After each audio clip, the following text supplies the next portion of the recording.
எப்பயுமே அவரை பத்தி ஒரு இது இருக்கு. என்னன்னா, அவர் அவ்வளோ ஸ்ட்ராங்கான பிரைம் மினிஸ்டர் கிடையாது. அவர் கொஞ்சம் வீக்கான பிரைம் மினிஸ்டர் அப்படின்னு சொல்லுவாங்க. அது உண்மைதான். ஆனா 67 டன், ஒரு டன் 1000 கிலோ. 67 டன் தங்கம் இங்கிருந்து, அதாவது 47 டன் பேங்க் ஆஃப் இங்கிலாந்துக்கும் 20 டன் பேங்க் ஆஃப் சுவிட்சர்லாந்துக்கும் ஏரோப்ளேன்ல சீக்கிரட்டா யாருக்கும் தெரியாம கொண்டு போகணும்னு பிளான் பண்ணிட்டு இருக்காங்க. அந்த இந்தியாவுடைய நியூக்ளியர் கோஆபரேஷனா இருக்கட்டும், growth ரேட்டா இருக்கட்டும், இல்லைன்னா டிஃபென்ஸா இருக்கட்டும், அந்த சர்ஜிக்கல் ஸ்ட்ரைக்லாம் நான் ஏற்கனவே சொன்னேன்.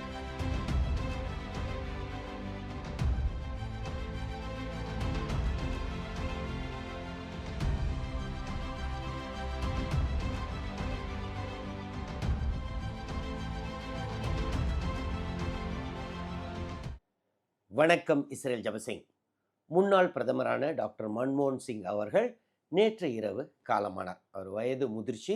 அவர் பார்த்தீங்கன்னா 92 வயது. டாக்டர் மன்மோகன் சிங் பார்த்தீங்கன்னா 2 முறை பிரதமராக இருந்தார். 2004லிருந்து 2009 வரை, மீண்டும் 2009லிருந்து 2014 வரை.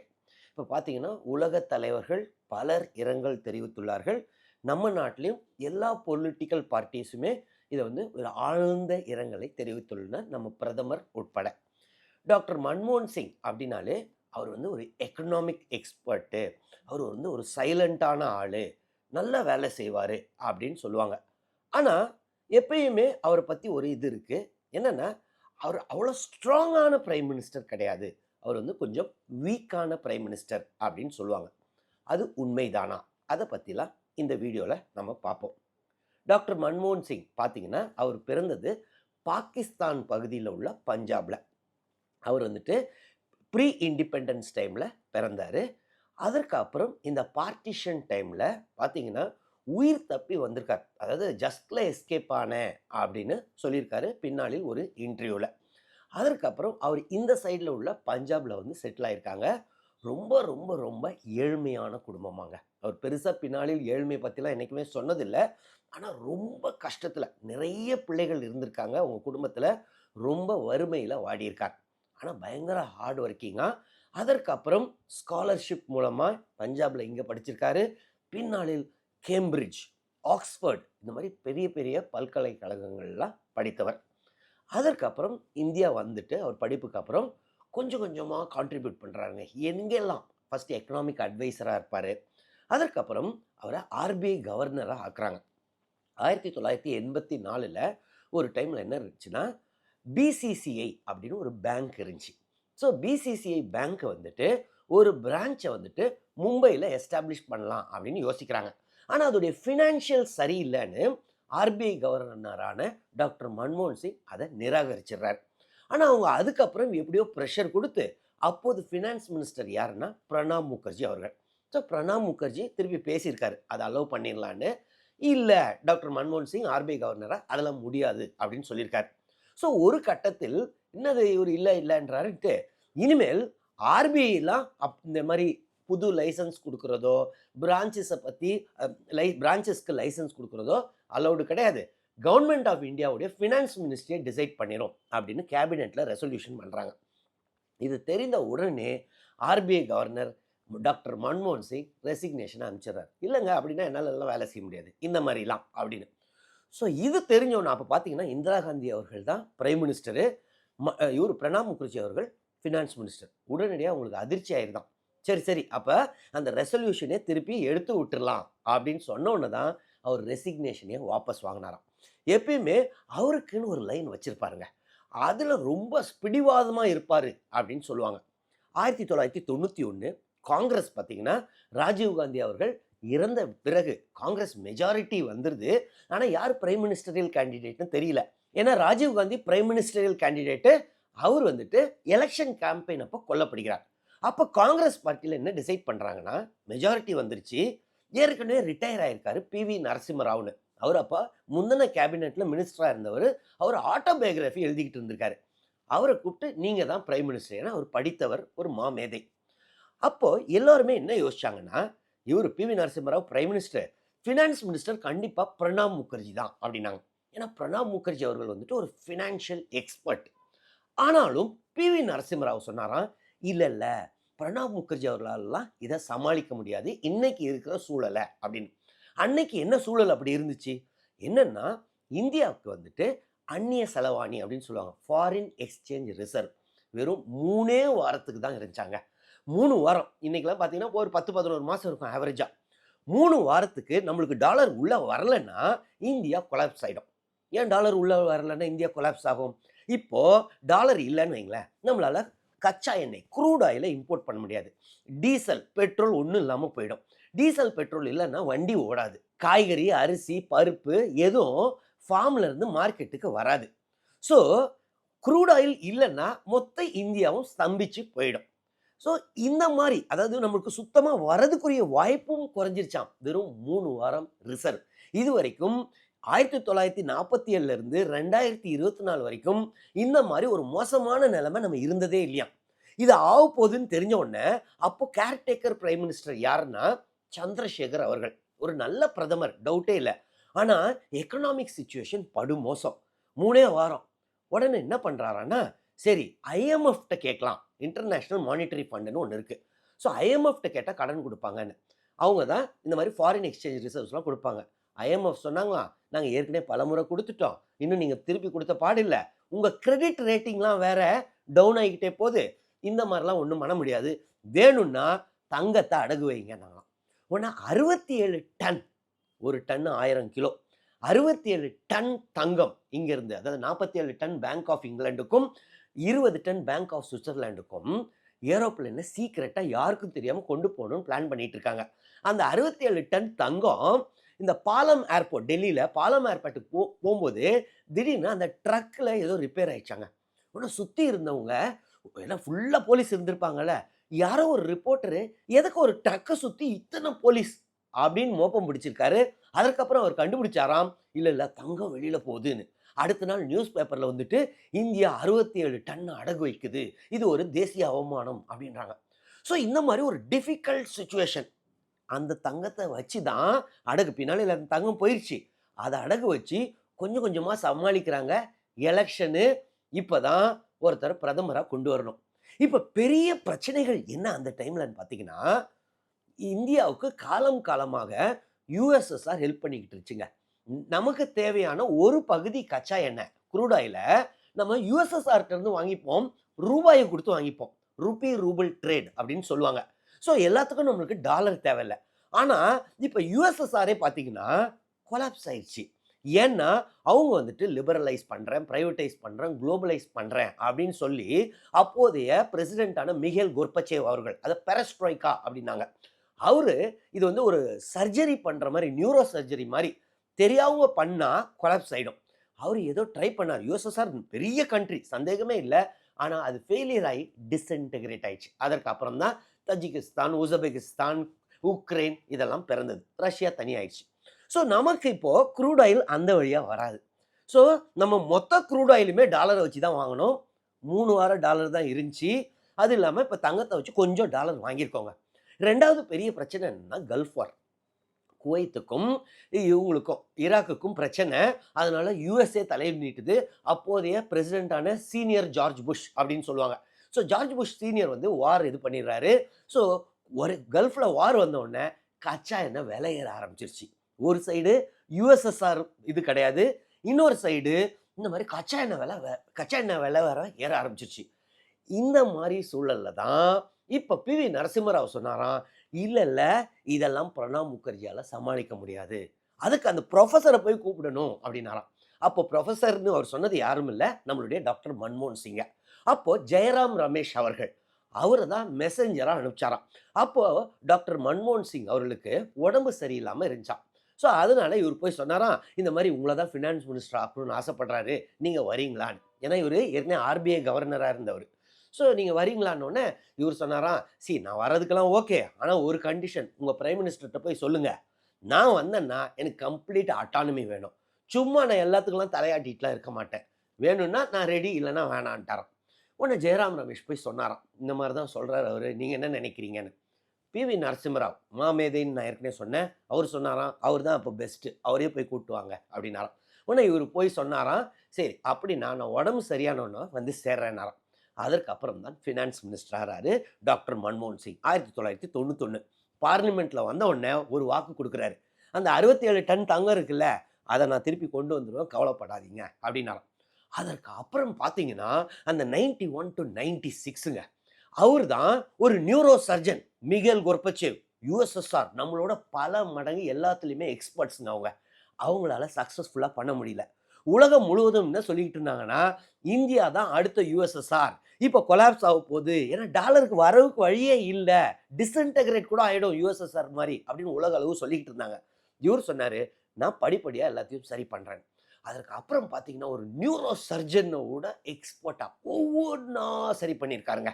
இப்போ பார்த்தீங்கன்னா, உதாரணத்துக்கு 2020ல் ஃபார்ம்லா அப்படின்னு இந்த நியூ ஃபார்ம்லா கொண்டு வரும்போது ஒரு 3 ப்ரொவிஷன் தான் இருக்குங்க. ஆனால் வெறும் ஃபார்ம்லாலேயே இப்போ கவர்மெண்ட்டால் கொண்டு வர முடியல அந்த ரிஃபார்ம்ஸ். ஏன்னா அதெல்லாம் எல்லோரையும் கன்வின்ஸ் பண்ணணும், அவ்வளோ ஈஸி இல்லை ஒரு ரிஃபார்மை பண்ணுறது. ஆனால் இவர் பார்த்தீங்கன்னா எல்லா செக்டரையும் ஒவ்வொன்றா, பேங்கிங் எல்லாத்தையுங்க ஒவ்வொன்றா இப்போ லிபரலைஸ் பண்ணணும். 91லேருந்து 96. ஆனால் பார்த்தீங்கன்னா அவ்வளோ ஒரு எக்ஸ்பர்ட்டாக பண்ணியிருக்காருங்க. அவர் பார்த்தீங்கன்னா ஒரு கட்டத்திலலாம் இந்தியா வந்துட்டு அப்போ வந்துட்டு இன்னைக்கு இருந்த மாதிரி எக்ஸ்சேஞ்ச் ரேட் இப்போ பார்த்தீங்கன்னா ரூ. 85 ஒரு டாலர் அப்படின்னு சொல்கிறோம்ல, அப்போ வந்து ஃபிக்ஸ்ட் எக்ஸ்சேஞ்ச் ரேட் அப்படின்னு இருந்துச்சு சுச்சுவேஷன். ரூ. 15 இருந்த ஒரு டாலரை ஒரு ஒரு குறுகிய காலகட்டத்தில் ரூ. 45 ஒரு டாலர் ஆக்கியிருக்காரு. இப்போ உதாரணத்துக்கு நான் இன்னைக்கு இருக்கிற ஆங்கிளில் சொல்கிறேன்னா, ரூ. 85 ஒரு டாலர் இருக்குல்லங்க, திடீர்னு ஒரு ரூ. 250 ஆச்சுன்னா ஒரு குறுகிய காலத்தில் என்ன ஆகும்? இது பார்த்தீங்கன்னா அப்படி அப்போசிஷன் வந்திருக்கு. இதில் என்ன பெரிய பிரச்சனை இருக்குன்னா, பிவி நரசிம்மராவுக்கே பிரைம் மினிஸ்டருக்கே சொல்லாமல் இவர் இதை டீவேல்யூவேஷன் சொல்லுவாங்க. இவர் பாட்டுக்கு 2 வாட்டி டீவேல்யூ பண்ணியிருக்காரு. டபுள் டீவேல்யூவேஷன். ரூ. 15 இருந்ததை ரூ. 45. பிவி நரசிம்மராவுக்கு அவ்வளோ கோபமாங்க. என்ன கூட கன்சல்ட் பண்ணல அப்படின்னு மற்ற மினிஸ்டர்ஸ்ட்ட சொல்லியிருக்காரு. இவர் ஃபினான்ஸ் மினிஸ்டர் சொன்னாரா, நான் தான் அப்பயே சொன்னேனே எனக்கு தான் அட்டானமி வேணும்னு, அப்போ தான் இருப்பேன்னு. ஆனால் பிவி நரசிம்மராவுடைய மெச்சூரிட்டி என்னன்னா, இவங்களுக்குள்ள பேசாமலே இருந்திருக்காங்க ஃபினான்ஸ் மினிஸ்டரும் பிரைம் மினிஸ்டரும் கோவத்தில். ஆனால் வெளியில் போய் பிரஸ்ட்டை சொல்லுவாராம், ஆமாங்க அப்படி பண்ணாதாங்க நாட்டை காப்பாற்ற முடியும், என் ஃபினான்ஸ் மினிஸ்டர் கரெக்டாக தானேங்க செய்கிறாரு அப்படின்னாராம். ஸோ ஒரு சர்ஜரி மாதிரி பார்ட் பை பார்ட்டாக பண்ணி அதற்கப்புறம் பார்த்தீங்கன்னா 96ல் அவர் ஃபினான்ஸ் மினிஸ்டராக விட்டு போகும்போது அதற்கப்புறம் என்றைக்குமே இந்தியாவில் இந்த ஃபாரின் எக்ஸ்சேஞ்ச் ரிசர்வ்ஸ்க்கு பிரச்சனையே வந்தது இல்லைங்க. 1997ல் ஆசியான் கிரைசிஸ் அப்படின்னு வந்துச்சு. பார்த்தீங்கன்னா ஆசியான் டைகர்ஸ்ன்னு சொல்லுவாங்க. யார்? Singapore, Malaysia, Thailand. அவங்கள 10% ஜிடிபி வருஷம் குரோத் இருந்தது. அதனால தான் அவங்கள டைகர்ஸ்னுவாங்க. 97ல் திடீர்னு ஒன்றும் இல்லாமல் காணாமல் போனாங்க. உலகம் முழுவதும் அவ்வளோ எக்கனாமிக் பாதிப்பு வந்துச்சு. ஆனால் இந்தியா பார்த்தீங்கன்னா பிரச்சனையே இல்லாமல் போச்சு. காரணம் டாக்டர் மன்மோகன் சிங் பண்ண அந்த ரிஃபார்ம்ஸ். ஸோ இதுக்கு கிரெடிட் பார்த்தீங்கன்னா நரசிம்மராவுக்கும் கொடுத்தே ஆகணும். ஏன்னா பிவி நரசிம்மராவ் அவர்கள் அவ்வளோ பேக் பண்ணியிருக்காரு, சப்போர்ட் கொடுத்துருக்காரு. சில நாட்களுக்கு முன்னாடி பார்த்தீங்கன்னா நிதின் கட்கரி அவர்கள், இப்போ அவர் வந்து மினிஸ்டராக இருக்காரு பாரதிய ஜனதா கட்சி. ஆனால் அவர் கூட ஒரு பேட்டியில் சொல்லியிருக்காரு, டாக்டர் மன்மோகன் சிங் மட்டும் அன்னைக்கு இல்லைன்னா இந்தியான்றதே இல்லாமல் இருந்திருக்கும், அவ்வளோ ஒரு குரூஷியல் கான்ட்ரிபியூஷன். ஸோ அவர் வந்து ஒரு வீக்கான மினிஸ்டர் அப்படிலாம் இல்லை, வீக்கான பிரைம் மினிஸ்டர் அப்படிலாம் கிடையாது. அவருக்குன்னு இருக்கிற ஸ்டாண்டில் ரொம்ப கிளியராக இருப்பாராம். 2004 காங்கிரஸ் வந்துட்டு யாரும் ஜெயிக்கும்னே நினைக்கல. ஏன்னா அதுக்கு முன்னாடி ஆட்சி பார்த்தீங்கன்னா அடல் பிஹாரி வாஜ்பாய் அவர்கள். அடல் பிஹாரி வாஜ்பாய் வந்து ஒரு நல்ல ஆட்சின்னு தான் என்னை பொறுத்தவரை அவருடைய பெரிய ஃபேன். அவர் எல்லாம் ஜெயிப்பாங்க அப்படின்னு நினச்சிக்கிட்டு இருந்தோம். ஏன்னா இந்தியா ஷைன் கேம்பெயின் அப்படிலாம் பண்ணார். ஆனால் திடீர்னு யாருமே எதிர்பார்க்கல, பிஜேபி தோத்துருச்சுங்க 2004. பார்த்தீங்கன்னா சோனியா அம்மையார், அப்போ பெருசாக அவங்கள வெளியில் தெரியாது, அவங்க தான் பிரைம் மினிஸ்டரியல் கேண்டிடேட் எல்லாம் நினச்சோம். ஆனால் அவங்க திடீர்னு ராஷ்டிரபதி பவன் போயிட்டு இல்லை டாக்டர் மன்மோகன் சிங் தான் பிரதமராக ஆவார் அப்படின்னு சொல்லியிருக்காங்க. அதை அப்துல் கலாம் அவர்களும் அவருடைய புத்தகத்தில் எழுதியிருக்கார். உடனே அப்படியா ஓகேன்னு சொல்லிட்டாராம் கலாம். ஸோ டாக்டர் மன்மோகன் சிங்கை அதனால தான் ஆக்சிடென்டல் பிரைம் மினிஸ்டர் அப்படின்னு சொல்லுவாங்க. 2004க்கு அப்புறங்க 2014 பார்த்தீங்கன்னா இந்தியாவை அவர் ஏற்கனவே ஆரம்பிச்சிருந்தாருங்க, அந்த லிபரலைசேஷன், ப்ரைவேட்டைசேஷன், குளோபலைசேஷன். அதற்கு அப்புறம் தாங்க இன்றைக்கி நம்ம ஒவ்வொருத்தர் கையிலையும் மொபைல் இருக்கிறதா இருக்கும். எல்லாமே நம்ம இந்தியன் எக்கனாமிக் க்ரோத்தையே அவர் வேறு லெவலுக்கு கொண்டு போயிருக்கார். 2008ல் பார்த்தீங்கன்னா குளோபல் எக்கனாமிக் கிரைசிஸ், உலகமே, அதாவது யூஎஸில் ஃபஸ்ட்டு ஸ்டார்ட் ஆச்சுங்க. லேமன் பேங்க் அப்படின்னு ஒன்று உழுந்துச்சு. படிப்படியாக பேங்க்கு யூஎஸ்லாம் பார்த்தீங்கன்னா கொலாப்ஸ் ஆகிட்டு இருந்துச்சு, யூரோப் கொலாப்ஸ் ஆகிட்டு இருந்துச்சு. அந்த இது பிரச்சனைனால தான் பின்னாலே பிரிட்டன் பிரெக்சிட்லாம் வர்றதுக்கு காரணம் அதுதான். ஸ்பெயின், கிரீஸு எல்லாம் நெகட்டிவ் ஜிடிபி, அதாவது குரோத் ரேட்டே இல்லாமல் நெகட்டிவ்ல இருந்தாங்க.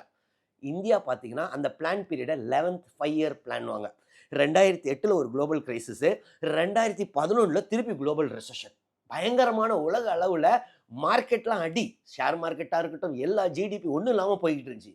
ஆனா இந்தியா அப்ப பார்த்தீங்கன்னா 2006ல இருந்து 11 வரைக்கும் ஏறக்குறைய 8% வருடா வருடம் நம்ம குரோ ஆனோம். ஹையஸ்ட் குரோத்தாங்க.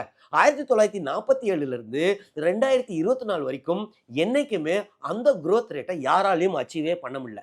ஆவரேஜே 8%னா அப்போ ஒரு சில வருஷம் 10, 11% கூட போய்க்கலாம். ஸோ இது எல்லா கிரெடிட்டுமே டாக்டர் மன்மோகன் சிங்குக்கு உரியது அப்படின்னு தான் சொல்லணும்.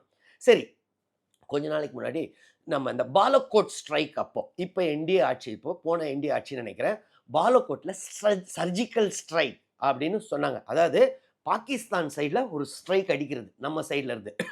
ஸோ இவர் அந்த மாதிரி இவர் தான் வீக்கான பிரைம் மினிஸ்டர் அப்படின்னு யோசிச்சோம். பார்த்தீங்கன்னா பின்னாளில் தான் தெரிய வருது, அப்போ அவர் எதுவுமே பேசவே மாட்டார். அவர் வந்து வெறும் அவருடைய வேலையில் ரொம்ப இது அப்படின்னு சொல்லுவாங்க. அவரு 6 முறை அந்த டென்யூரில் சர்ஜிக்கல் ஸ்ட்ரைக் நடந்திருக்கு. பின்னாளில் அவர்கிட்ட கேட்டாங்க, ஏங்க நீங்கள் இதை பற்றிலாம் சொல்லலைன்னு. இல்லைங்க, இதெல்லாம் நேஷனல் செக்யூரிட்டி, ஓட்டுக்காகலாம் இதெல்லாம் நான் சொல்ல மாட்டேன் அப்படின்னு இருக்கார். 2018, 19. ஸோ அந்த பேசிக் எது நாட்டுக்கு நல்லது, எது தேவையோ அது ரொம்ப போல்டாக டெசிஷன் எடுப்பாராம். 2007 8 நினைக்கிறேன், இந்தியாவுக்கும் யூஎஸ்க்கும் ஒரு நியூக்ளியர் டீல் வரணும். அது இந்தியாவுக்கு ரொம்பவே நல்லதாக இருக்கும். ஏன்னா பார்த்தீங்கன்னா ஏற்கனவே அந்த நியூக்ளியர் கோஆப்ரேஷனில் நம்மளை எப்பயுமே நிறைய சாங்ஷன்ஸ்லாம் போட்டுக்கிட்டு இருந்தாங்க. ஆனால் அதெல்லாம் சரி பண்ணி இந்தியா யூஎஸ் நியூக்ளியர் கோஆப்ரேஷன் வந்துச்சுன்னா இந்தியாவுக்கு ரொம்பவே நல்லது. ஸோ அந்த டைமில் பார்த்தீங்கன்னா இவருடைய ஆட்சி பார்த்தீங்கன்னா அவுட் சைட் சப்போர்ட்டில் இருந்துச்சு. யாருன்னா லெஃப்ட் பார்ட்டிஸ்லாம், கம்யூனிஸ்ட் பார்ட்டிலாம் சப்போர்ட் பண்ணுறாங்க.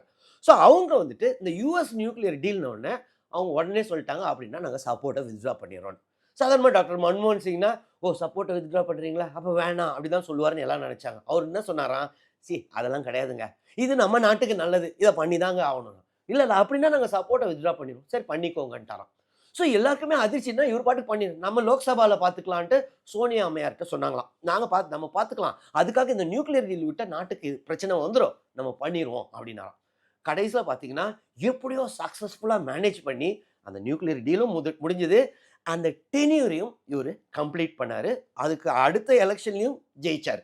ஸோ அதாவது 2009 மீண்டும் காங்கிரஸ் ஆட்சி பெறுது. ஸோ இதுக்கெல்லாம் காரணம் அந்த டாக்டர் மன்மோகன் சிங்கோடைய அந்த போல்டு டெசிஷன்ஸ் அப்படின்னு சொல்லுவாங்க. அவர் வந்துட்டு அவரை பற்றி சொல்கிறதுக்கு நிறையா இருந்தாலும் அவர் பார்த்தீங்கன்னா அவரை பற்றி பெருசாக என்றைக்குமே அவர் எவ்வளோ நேரம் தூங்குவார்னு அவருடைய கூடயே வேலை செஞ்சு ஒருத்தர் சொல்லிடுறாரு.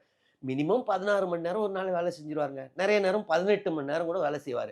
ஆனால் அவர் வேலை செய்கிறத பற்றி எதுவுமே சொல்லாமல் தனக்கு கொடுத்த அந்த வேலையை ரொம்பவே நல்லா செஞ்சார். ஸோ இந்தியான்றது இன்னைக்கு பார்த்தீங்கன்னா அந்த 91 to 96 இருக்கட்டும், இல்லை 2004 to 2014 இருக்கட்டும், எல்லா டைமுமே இந்தியாவுடைய அந்த ஜிடிபி தான் ரொம்ப ரொம்ப முக்கியம். ஜிடிபின்றது என்னது, நாட்டு பொருளுடைய உற்பத்தி ஜாஸ்தி ஆக ஆக தான் நிறைய கார் உற்பத்தி ஆனாதானங்க கார் உற்பத்தி பண்ணுறதுக்கு வேலைக்கு ஆள் எடுப்பாங்க. அப்போ அன்எம்ப்ளாய்மெண்ட் குறையும், அப்போ தானே வேலை வாய்ப்பு அதிகமாகும். ஸோ இதுக்கெல்லாம் முக்கிய காரணம் டாக்டர் மன்மோகன் சிங் அவருடைய பங்களிப்பு தான். ஸோ டாக்டர் மன்மோகன் சிங் அவர்கள் ஒரு வீக்கான பிரைம் மினிஸ்டரா கிடையவே கிடையாதுங்க. இந்தியாவுடைய நியூக்ளியர் கோஆப்ரேஷனாக இருக்கட்டும், குரோத் ரேட்டாக இருக்கட்டும், இல்லைன்னா டிஃபென்ஸாக இருக்கட்டும், அந்த சர்ஜிக்கல் ஸ்ட்ரைக்லாம் நான் ஏற்கனவே சொன்னேன், நார்த் ஈஸ்ட் அவர் ஹேண்டில் பண்ண விதம், ஸோ எக்ஸ்டர்னல் அஃபேர்ஸ் எல்லாத்துலேயுமே நான் இந்தியாவை அடுத்த லெவலுக்கு கொண்டு போன ஒரு ஸ்ட்ராங்கான லீடர் தான் டாக்டர் மன்மோகன் சிங். ஆனால் அவருடைய நேச்சரே என்னென்னா ஒரு ஹம்பிளான பர்சன், பெருசாக தன்னை பற்றி கிளைம் பண்ணிக்க மாட்டார். 2005 ஜனவரியோ ஃபெப்ரவரியோங்க நாங்கள் பாரத் தர்ஷனில் ஐஏஎஸ் ட்ரைனிங் அப்போ தான் முதல்ல அவர் பார்க்க வாய்ப்பு கிடைச்சிது. ரேஸ்கோஸ் ரோடு அப்போ சொல்லுவாங்க, 7 ரேஸ்கோஸ் ரோடு. ஸோ அவர் வீட்டிலே அப்போ தான் அவர் வீட்டுக்கு எல்லா ஐஏஎஸ் ப்ரொபேஷனர்ஸையும் கூப்பிட்டுருந்தாரு. ஸோ அப்போ ஒரு ஸ்பீச் கொடுத்துருந்தார், இந்தியா எப்படி டெவலப் ஆகணும் அப்படின்னு அவர் விரும்புகிறேன்னு. ஸோ அப்பையும் பார்த்தீங்கன்னா ஒரு பிரைம் மினிஸ்டர் அந்த இதெல்லாம் இருக்காது, சாதாரணமாக வந்தார். சாதாரணமாக அந்த வழக்கம் போல் அந்த ப்ளூ கலர் டர்பனு, ரொம்ப ஒரு அந்த இதுலேருந்து தான் என்ன விரும்புகிற, நாடு எப்படி முன்னேறணும், அதுக்கு நம்ம ஐஏஎஸோடைய ரோல் என்ன அப்படின்னு அழகான ஒரு ஸ்பீச்சை கொடுத்துட்டு எங்களுக்கெல்லாம் உணவு கொடுத்தாங்க. ஸோ ஒரு சிம்பிளான பிரைம் மினிஸ்டர், ஆனால் ஒரு போல்டான பிரைம் மினிஸ்டர். அவரு டாக்டர் சிங் சொன்னால் உலகமே கேட்கும். If doctor Singh chase something whole world will listen அப்படின்னு யார் சொன்னாங்கன்னா ஒபாமா அவர்கள். யூஎஸ் பிரசிடென்ட்டே என்ன சொல்லியிருக்காரு, சிங் அவர்கள் சொன்னா உலகமே கேட்கும். அவ்வளோ முக்கியமான ஆள்னு. ஸோ அப்பேற்பட்ட ஒரு பெருந்தலைவரை இழந்து விட்டோம். அவர் வயசு பார்த்தீங்கன்னா 92. ஸோ 92ன்றது ஒரு முதிர்ச்சியான ஏஜ். ஆனாலும் அவரை பொறுத்தவரை இன்னும் கொஞ்ச நாள் வாழ்ந்திருக்கலாமே அப்படின்னு தான் எனக்கு தோணுது. உங்களுடைய கருத்து என்ன? இந்த வீடியோல உங்களுக்கு ஏதாவது டவுட்ஸ் இருந்துச்சுன்னா கமெண்ட்ஸ்ல எழுதுங்க. நான் கிளாரிஃபை பண்றேன். தொடர்ந்து இந்த சேனல் மூலமா சந்திப்போம். நன்றி, வணக்கம்.